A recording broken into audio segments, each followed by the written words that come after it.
Muy buenas noches, bienvenidos a JC, Mundo en Vivo, un espacio donde analizaremos los sucesos internacionales que involucran a personas reales, más allá de fronteras y de su gobierno. Hoy les traemos 4 casos que muestran cómo un conflicto privado puede convertirse en un asunto internacional, y cada uno de ellos será presentado por mi persona a lo largo de esta historia. Presentaremos la primera historia, que nos lleva a Filadelfia, donde una joven de doble nacionalidad, española y venezolana, fue asesinada en su propio apartamento.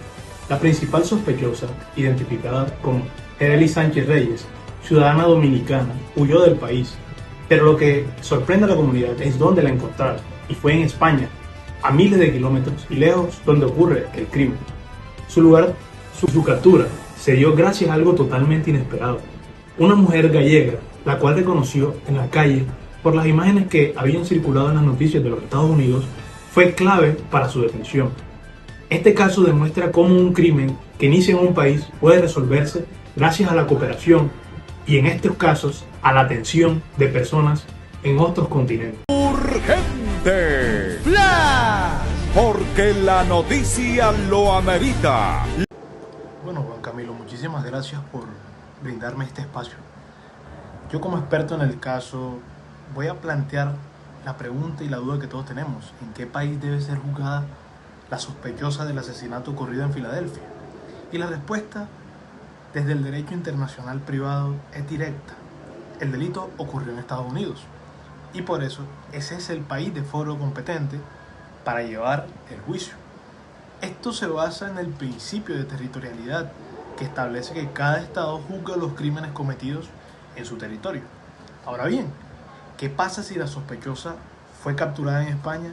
Ahí entra a jugar la justicia y la cooperación judicial internacional, ya que España no juzga el caso, sino que colabora capturando a la persona buscada. Y si cumplen los requisitos, la entrega a Estados Unidos se hará mediante el mecanismo de extradición. En resumidas cuentas, Juan Camilo, lo que yo te comenté era básicamente que el juicio corresponde a Estados Unidos, y España únicamente interviene como un estado cooperante gracias a los mecanismos internacionales que facilitan la captura y la extradición. Un ejemplo claro de cómo la justicia hoy funciona más allá de las fronteras. La segunda noticia involucra la desaparición de Anna Henao, una mujer estadounidense que vivía en España. Tras meses de su investigación, su esposo, David Henao, fue arrestado y acusado en Estados Unidos de haber cometido el homicidio. Según las autoridades, él habría viajado y operado entre varios países para encubrir sus acciones, y aquí es donde vemos claramente cómo una relación privada puede convertirse en un caso transnacional, donde participan autoridades de Estados Unidos, de España y de otros países que siguieron sus movimientos. Las desapariciones y los crímenes de la pareja ya no se limitan a una sola jurisdicción. Esto nos hace reflexionar que el mundo está más conectado que nunca, pero las leyes y las culturas y los procedimientos judiciales siguen siendo diferentes en cada país, y esa combinación crea escenarios complejos, donde la responsabilidad y la evidencia, los derechos y la justicia deben coordinarse a un nivel que antes no imaginábamos. Además, detrás de cada titular hay personas reales, familias que buscan respuestas, víctimas que intentan ser escuchadas, y procesos que pueden durar muchos años. Las historias no se quedan en el país donde ocurrieron, viajan con las personas, con la información y con las decisiones que toman los investigadores. Por eso es tan importante entender el impacto social y humano de estos conflictos privados, porque aunque comienza en el plano personal, sus consecuencias pueden ser globales. Y sobre todo, nos recuerdan que la justicia internacional no solo se aplica a grandes crímenes o a disputas entre estados, también está presente en la vida cotidiana, en las relaciones de pareja, en los viajes, en los negocios y en los desacuerdos más simples que escalan de manera inesperada.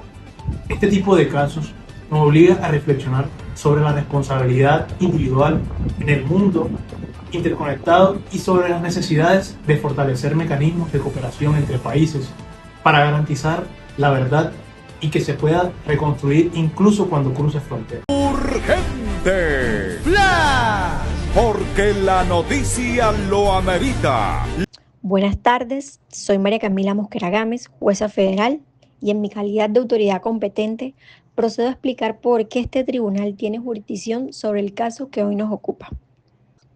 Primero, cuando un crimen grave como homicidio o secuestro con resultado de muerte afecta a una persona que es ciudadana estadounidense, aunque el hecho ocurriera en otro país, los tribunales de Estados Unidos pueden asumir jurisdicción conforme a su legislación penal federal.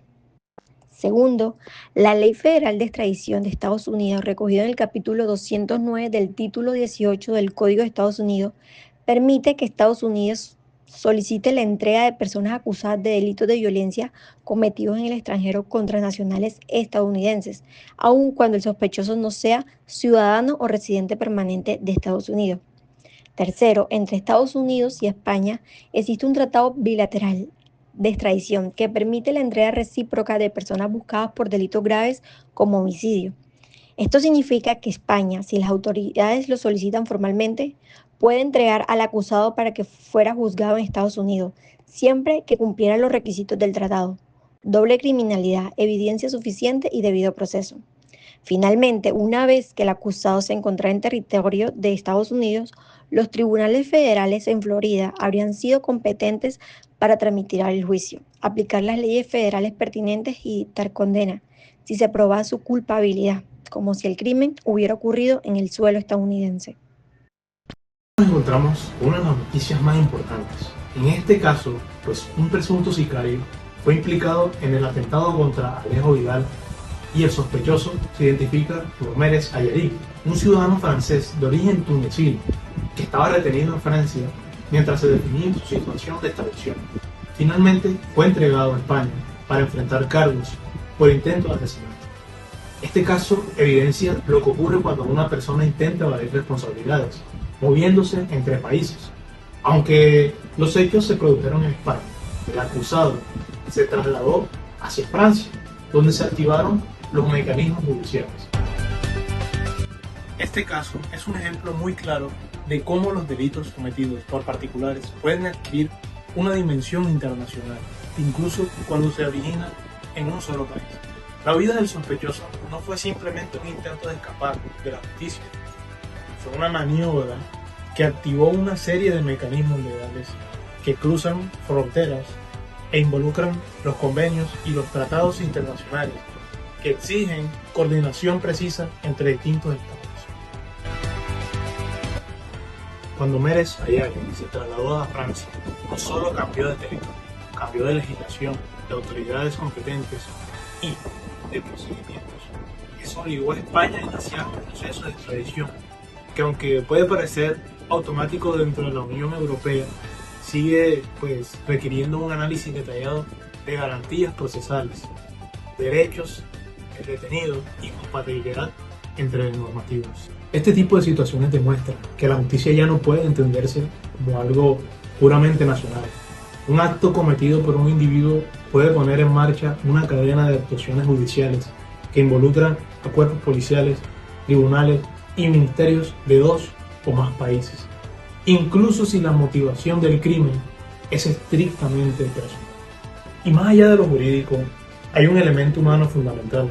Cuando un acusado cruza fronteras, no solo complica el trabajo de quienes investigan, sino que también prolonga la incertidumbre de las víctimas, de sus familias y la sociedad, que exige muchas respuestas.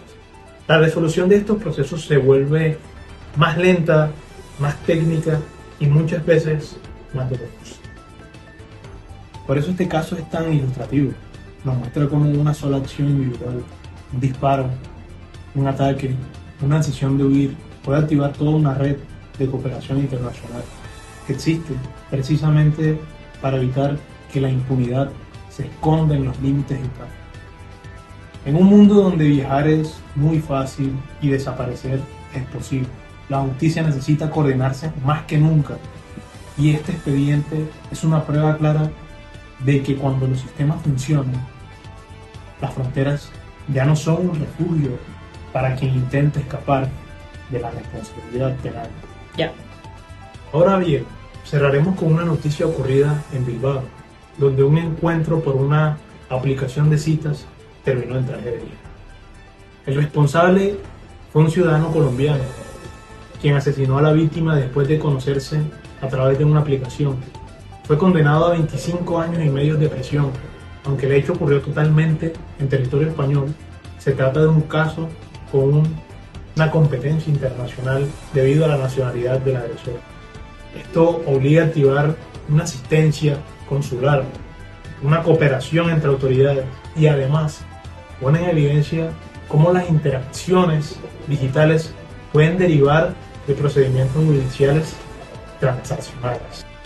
4 historias distintas que reflejan cómo los conflictos entre particulares pueden cruzar fronteras, requerir la intervención de sistemas judiciales de varios países.